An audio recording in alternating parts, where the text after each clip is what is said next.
Hi, I'm Jeremiah. Welcome to Up at Night. This podcast is all about learning from thought leaders, academics, and professionals based on one fundamental question. What keeps you up at night? Welcome to Up at Night. It's Jeremiah Curvers, and today I'm joined by Rob Fraser. Rob is not only the founder and CEO of Outway, they make incredible socks, but more importantly, Rob made it 5-time in the Cyclist Team Canada. And that's something I want to touch base upon a little bit because I can't stand on a bicycle for more than 30 minutes before thinking I'm about to die. So, Rob, thank you so much for joining me today. And how are you doing today, by the way? Yeah, it's a pleasure to be here. Thanks for having me on. I'm doing good. Day's just getting started. It's early here in Victoria, BC, but looks like to be a beautiful day. So yeah, excited to get into it. So before we jump into the business side of things, 5-time Team Canada cyclist. So how did you do that? And what was the motivation behind this? Yeah, I think like anything in life, it didn't just all happen at once. It was like a long time coming. Really the starting point was I was a young kid, kind of struggling to figure out what my sport was going to be. I wasn't very good at the traditional kind of school sports like volleyball, basketball, organized sports. And I came across this TV show called Drop In, where a bunch of guys in BC pooled their money and bought an old bus, turned it into like this place they lived in, and they would travel around the province and they would go bike in the best spots in the province. And I just became obsessed with this TV show, and I was like, I didn't know you could do these things on the bike. They looked like they're having so much fun. And so I started just kind of mimicking that in my local forest. And I would get a bunch of friends together and we would go we were living in Toronto area at the time. We would take, the GO train downtown and ride around and like recreate it. And that led into just a love and a passion for cycling. And kind of at that time, it was more like dirt jumping and tricks and, kind of like riding in the streets and in the forest. And then I got my first job as I was thinking like 14 or 15. And naturally, I wanted to work at a bike shop. So I was working in a bike shop. I was getting more immersed in the cycling culture. And then eventually one of the people there were like, hey, there's this race on the weekend. We're all going to go race what's called a downhill mountain bike race. So it's basically like downhill ski equivalent on a bike. You take a chairlift up. And then you do a time trial race down through the trees and over rocks and roots and jumps. And whoever has the fastest time wins the race. And I did that. I fell like 4 or 5 times in my race run. Absolute mess. Like, didn't get hurt. Like, typically when you fall, you don't get hurt. Sometimes you do. But I was hooked. I was like, this is so fun. I think my parents liked it because they saw that I found a sport that I loved. They could come watch, and we were a very kind of like sport-driven family. And from there, it was just like, okay, let's do the whole circuit next year. And so that following year, I did it and started to do better and like started to place and was kind of climbing the ranks. And then I think the year after that, I started winning some races. And so it started kind of just like this passion turned into obsession, turned into now there's a competitive element. And then really the kind of inflection point was going to my first national level race, which was in Bromont, Quebec. And I was winning the local races at the time, the provincial races. So I was like, oh, I'm going to win. I can go in there super cocky. And I got my ass kicked. And it was like very humbling. And I didn't just lose. Like I lost by a lot of time margin. But it lit this fire inside of me. And for some reasons in my brain, although I just got, totally whooped, I was like, I can still do this. And there was another race in Mont-Tremblant, Quebec, I think 2 or 3 weeks later. And I was just so confident I was going to win. And somehow I did. And I don't know how, but turned it around, won that race. And that race named me to the national team because there was so few races before the World Championships that year that basically they were taking all the winners. There usually is an accumulation of points or how many races you've won or what your rankings are across multiple races. But because there was only 2 races before, if you won one, you had enough points and enough accumulation to kind of be on the team. And so I was, I think, 16 years old going to Italy for world championships in Val di Sole. I had to borrow a bike because at this point I didn't even have the right bike to go do that. And so that was kind of, the on-ramp into it of just kind of like following a passion, just like having this very relatable to business, this delusional mindset that I can make it, like this will work, which I think is very important to have. Necessary, yeah. And, and then from there on, every year after, I didn't know how I was going to keep making a team. Honestly, I thought it was more of a fluke, but I just made it every year after, basically. And so, like, the next year I went to Australia for world champs. And in 2011, I was ranked number one in the country. I won the whole national series. I just kept going. And that was kind of like this lesson, this first part of my life where I realized, hey, you can set some goal that on paper looks ridiculous. So I grew up, I raced down mountains, but I grew up in Pickering, Ontario. There's no mountain in sight, right? So you have to get creative. You have to get somewhat delusional, like I said. But it was this lesson in just resilience and hard work where you hear this all the time. If you work hard enough, if you put in the time, like, things will happen. And there's a bit of luck mixed into all these stories, but I really proved to myself that you can do that. And so that kind of like set me on the stage of when I was going to start a business eventually, like harnessing that same mindset was going to be very important. And you know what I like about the way you explain and you showcase that story is, even though there were probably a lot of down, you remember the ups. You remember the victories after being, not necessarily in a position where you thought you should have won. And I think a lot of that translates to entrepreneurship. And I would like you to expand a little bit upon that, because throughout a very young age, you went through hardship, through this roller coaster of thinking you would win, not winning, practicing again, doing sacrifices, going to other country to pursue your passion. How did this help you, or how that experience shaped your approach to business? Yeah, I think it was the most fundamental part. And I'm glad that's a really great question, because we would race 10 to 15 times per year and I would win a handful. So if you look on paper, my career was actually losing most of the time, right? And so how do you use, and not even that, sometimes you're losing, sometimes you're actually getting injured, you're missing races. Most of the time it's not going well. And so, and honestly, that is kind of like business. There's all these kind of ups and downs, but it really feels like there's a lot of challenges. But what you're ultimately learning, if you kind of like zoom out, is that these are all just moments in time where you're learning important lessons, and those lessons are compounding.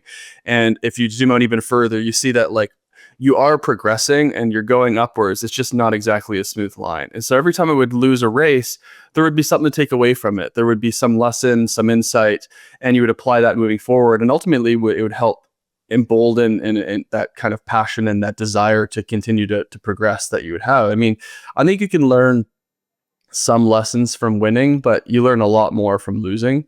And so having, that mindset early on, that having to come back from failures or injuries and just persist and do something hard over 10 years was really important, because when I got into business, it was very similar. There's very tough times. There's periods in which you have to endure hardship, whether it's months at a time, ups and downs. And I think, few things actually take a business down. I think the founder actually just quitting is one of the main ones, because it's just so incredibly hard, and resilience is I think one of the core attributes that an entrepreneur needs to succeed. And sport will teach you that. And the other thing that sport will teach you other than resilience is that nothing is owed. Everything is earned. Yeah. Right. And so in sport, no one's going to do the work for you. No one's going to train for you. No one's going to prepare for you. If I showed up at the start line and didn't do the work, I'm just going to lose the race. Right.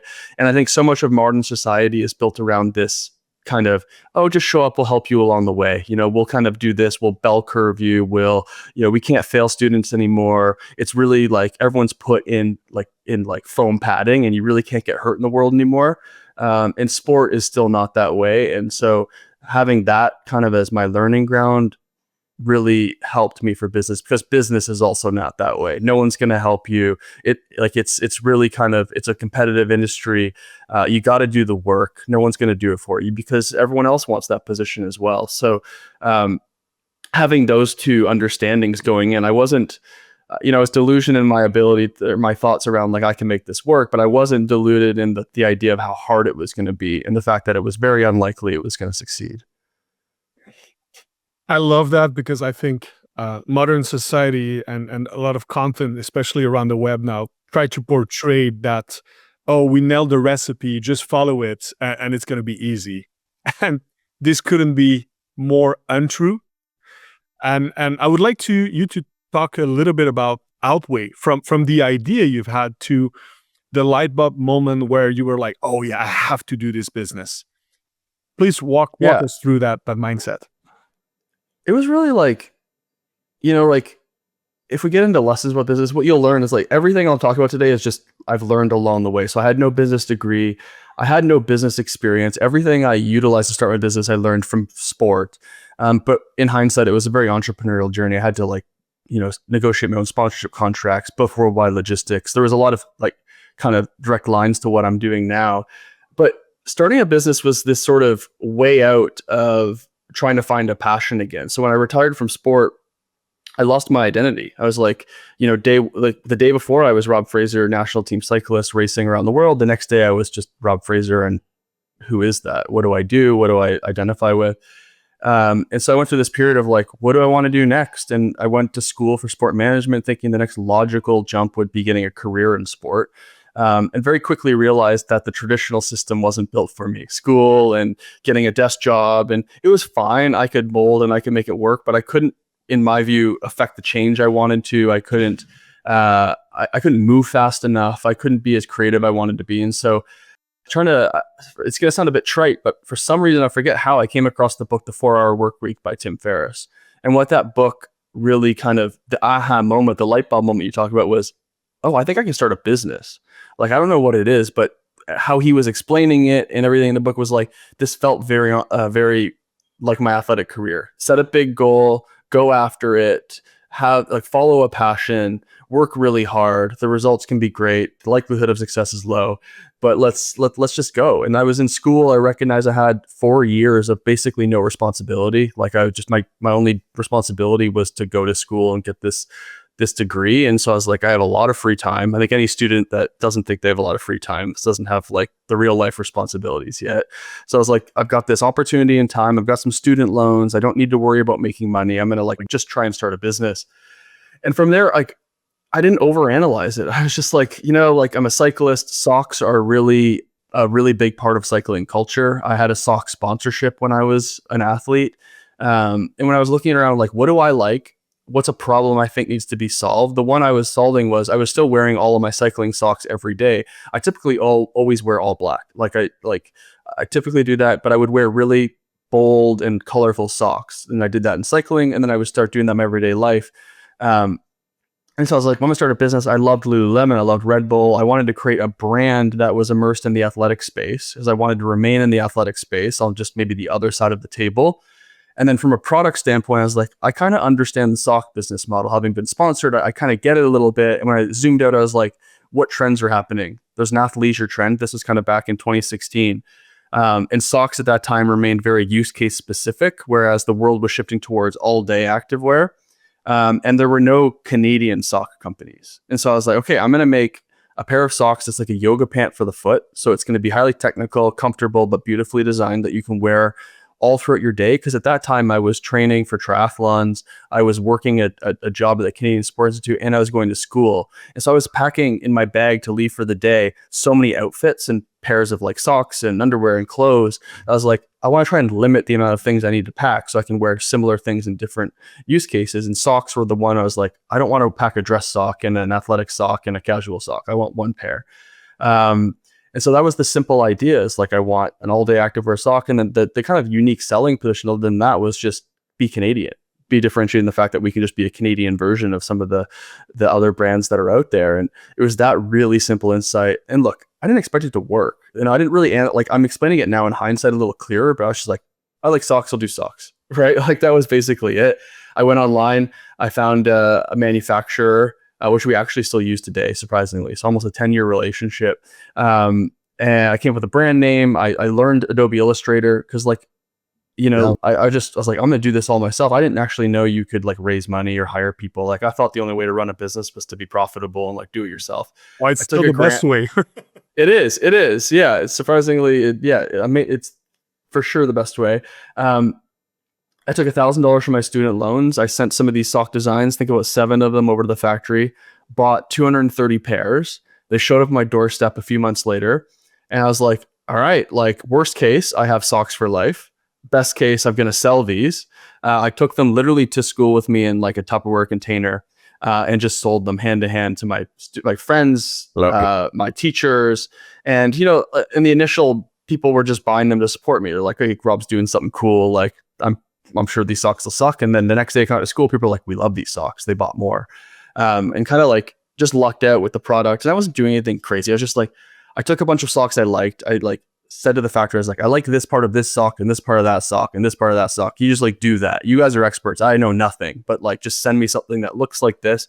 And we did a pretty good job on V1. Sold the first batch out that week and then ordered 700 more. And it just kind of continued on like that. I expanded where I would sell, knowing like where do I have relationships. So like school was my first captive audience. That was my first like TAM, was just like my school. I was like, I know I can go here. I've got distribution at school because I can just walk in and sell things. The next one was going to be I was still immersed in the cycling and athletic community, so I could set up a booth at the little cycling events that were happening all over town. And then from there, it was just set up the little Shopify store and tap into my community that didn't live near me, but wanted to support me. And then from there, it just kind of kept going.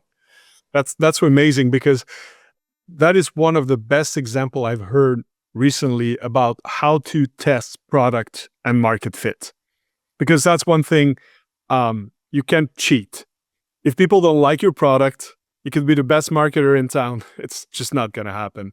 And you, by just ordering this first batch, going around you and having people testing it, is definitely the best way to see, oh, what do they like? What do I need to change? That's fantastic. I'm just curious, especially at the beginning, what about doubt? Were there moments where you were like, oh God, this might not work? And how did you work on that confidence element? Yeah, I'd love to say I had doubt so that I could give some lesson here, but I think I went in with like this delusional confidence that I just learned from cycling. Like I had already trained myself that like I can probably do this. Like, look, I always hold two beliefs, and even to this day, this unwavering belief that I will do it and figure it out, and this belief that I have no idea how and it might fail. So like I just hold those two things in balance at all times, and I always default to at least like I'm gonna try, and I always try to like hedge the downside. So in this case, like I took $1,000 from student loans. I knew my margins. I was like, I'm only gonna reinvest what I make, and like the worst case, like I'm still in school and I lost $1,000. Like maybe I don't buy some groceries for a week. Like it's really not that big of a deal. And then best case it works and we're having a conversation 10 years later. Right. So it's amazing. I was like, why doubt? And you know, like actually something I heard about just like yesterday was like this concept of someone has to do it. Right. Someone's going to start a brand and it's going to work. I was like, why not me? Like why? So like, that's a way better mindset than doubt. I say like doubt serves nobody, but don't be so delusional that you put yourself in undue risk, right? So like I wasn't taking undue risk, and I had no family at the time, like my own family, my own kids. Like it was all on me. If I failed, it was just on me. It was my money, my student loans. I didn't raise money.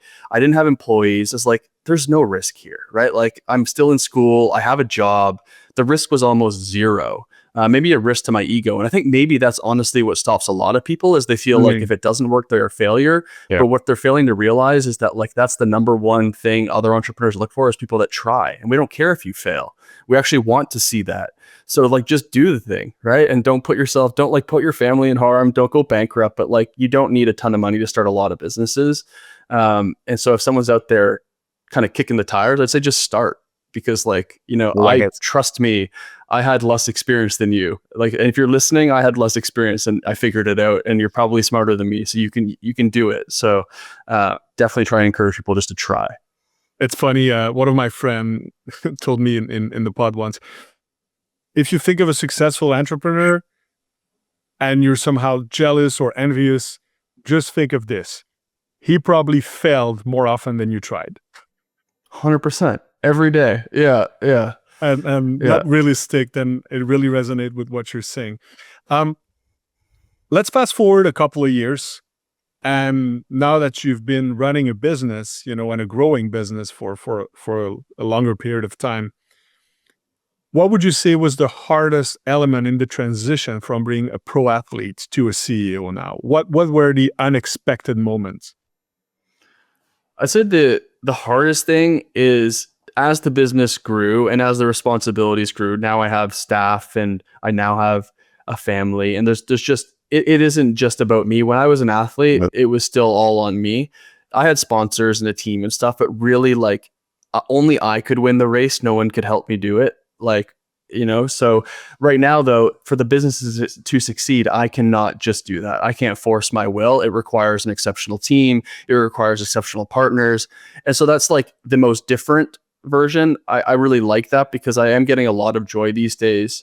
I say only in this like kind of in the last year, like my passion has actually flipped from seeing other people win. Like I get a lot more joy out of seeing my team win and younger entrepreneurs and other opportunities that I have and that we're doing. I want to see, like, I don't feel the need for credit anymore. I really like, I feel like I've not succeeded, but in a way I feel like, like I don't necessarily, I feel like I've moved past the chip on my shoulder phase where I'm like, kind of like, hey, how can we, really make impact here and do great things. And so I say that's the main difference. Everything else I'd say is very similar in terms of the mindset and you get what you put in, you get out what you put in. But the thing is I think the toughest thing for every entrepreneur is because you start with an idea, you can force your will. It's really built around you, the individual. I think like every entrepreneurship, every business is like a personal pursuit of somebody, right? They're trying to figure something out personally, but that will only serve you so long. And then you have to really start from there, building the business with the team mindset and for the end consumer.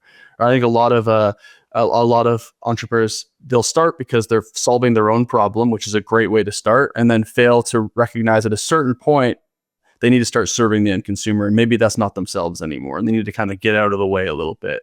And so those were all tough things that I had to figure out and recognize, and every entrepreneur will run into. But I'd say like once you do make that transition, they're all the great things because it's amazing having a team and it's not all on you, which is actually a good thing, right? And there's people to support you, and it's really rewarding to see that this idea almost 10 years ago, it was $1,000, and this risk is now supporting families, and we have staff that have had kids, and I've had kids, and we've got partners and indirectly employ hundreds of people that work on the business every week and every day. It's like it's pretty cool when you zoom out and be like, wow, this little idea is now having, in our own way, a small little economic impact, at least here in Canada and somewhat in North America. And it's like all the results of just trying and saying, I'm going to try. Right. And it's really cool.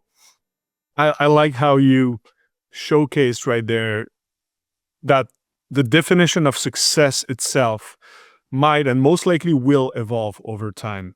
From an athlete who thinks about, oh, am I going to do the podium, to can I make this business happen, to wow, there's actually families that depends on me now and that are striving thanks to this idea and the stellar execution. I would like to ask you, what's one brutal proof about success in general? And I know it's different for everyone, but that often no one wants to admit. Yeah, there's no finish line in business. So like I could win a race in cycling, but in business, if you set some goal thinking like that's where I will feel like I've made it or like the game's over, it's like, what I can tell you is like, I set a goal to make $1 million. I hit that. It's like, okay, what's the next goal? And then I set a goal to make $10 million and you hit it and you're like, okay, what's the next goal? Thinking that, when you're so far away from that goal, if you hit it, you're like, you'll feel happy or fulfilled finally, like, oh, I finally did it. I finally did it. But then you realize it's just this never ending staircase. Like the hedonic treadmill is kind of like the classic line of like, and learning to be okay with the fact that if you're not happy now, you're likely never going to be happy with the result. And so I had to like really work on that over the last few years because we hit a lot of those goals and I wasn't feeling like we had made it, or I wasn't feeling happy or successful, even though on the outside, everyone's like, kind of like saying, hey, good job. I was feeling like, no, there's like, we got a bigger goal now. And so I kind of let myself get caught up in the idea that there would be some end point where I would finally be happy or feel like we succeeded. And really that made, like, I worked a lot on myself last year, honestly. It was kind of just trying to work through all of these things and realizing that like, it's all about the journey, and like I think the good old days are while you're building, and kind of we're in them right now. And if I think back to my cycling career, I was so goal oriented and so focused and so intense that I never enjoyed anywhere in the world we were traveling. I would be in the most beautiful parts of Italy or France, and I would just be like laser focused, which served me well. But in hindsight, I was always telling myself, oh, I'll be back one day. I'll enjoy it then. I haven't been back. Right. And so like, I kind of wish I just like slowed down a little bit, because life is finite, and you never know when the good times are going to end, and you might as well kind of smell the roses a little bit. And so I've definitely shifted that perspective in business. Like a couple of years ago, I would have said, oh, our goals are this revenue in this time frame, and we want to do this, and that. My goal right now is I want our business to be thriving in 20 years. So like, I just want to be an enduring business. I want to have fun doing it. I want to run a calm company, because otherwise, what are we doing? Right? Like, like otherwise, like if you really dig into the motivations, like why are we doing what we're doing? And we've really instituted that, and my staff is happy. We just took, a chunk of the staff out for dinner last night, and like everyone's having a good time. Everyone's kind of working on something they want to work on. I'm happy. That's, I think, in my view, like regardless of what our next revenue goal is, I think we've already won. That's amazing. That's amazing. Thanks for sharing that, because I truly believe this is what defines happiness. And everybody says it, nobody understands until they reach that. If you're sad with $100,000 in your bank account, or 10,000, or minus 10 million, or with $1 billion, nothing's going to change. Nothing's going to change. The mindset really dictates how happy or unhappy you are in your day to day. And that's a great reminder. Rob, I got to ask you, these days specifically, what keeps you up at night? Yeah, I've worked pretty hard on my sleep, meaning I sleep pretty good, honestly. I think I'd say the only thing that would keep me up at night right now is I've got 2 young children. So if there was something going on with them, that keeps me up, or they're just not sleeping, so they're keeping me up. Um, I would say, like, if I'm entering a period where I'm not sleeping well, I'm maybe ruminating on something too much. I've likely just not executed or followed through on a hard decision I need to make. And so ultimately I'm avoiding something. So I say it's something, generally the things that keep me up right now are in business, at least fully in my control usually, because the things out of my control, I've just learned to deal with. Like, I just recognize that, like, we've got systems and teams, and it'll just be what it is, because I can't control it. And so why I say I sleep pretty well now is because I've just learned to take action when I need to. Like, if I'm in control, I don't ruminate on things anymore. I just say, like, this hard decision needs to be made, as much as it's going to suck. Like if you have to let an employee go, that really sucks. It kind of eats you up. If you have to make a tough business call that's maybe going to axe a line, or whatever it's going to be, you've got to do it. The longer you kind of let that rumble and keep you up, it's just going to get worse. And so I would say, that's the main thing. The things that used to keep me up were all the things I couldn't control. Like, we've gone through some legal attacks on the business where competitors and others were just using nefarious tactics to try and slow us down. And those were incredibly stressful periods. But I think we've been around long enough, and through enough cycles. Our business has been through COVID. It's been through tariffs now. It's been through the interest rate hikes. It's been through all of these crazy moments in the last 10 years. And what I've learned is that if we execute well and make the right moves, like, generally speaking, we'll be okay. Like, we just, like, every time, if I reflect back to every time I thought the business was going to die, or like I could not be more stressed, today, I don't really feel that anymore. It was a point in time, and like, it's all good, like, it's going to be okay. It's really tough when you're dealing with it, but when you go through enough of them, you recognize and learn to kind of zoom out a little bit and be like, okay, I've been here before. It's been okay.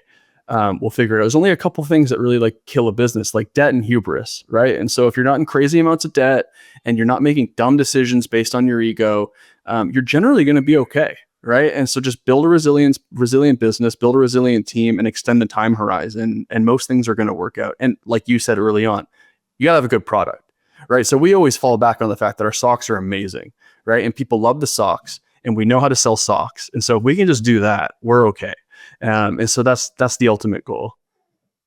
Rob, thank you so much for joining me today.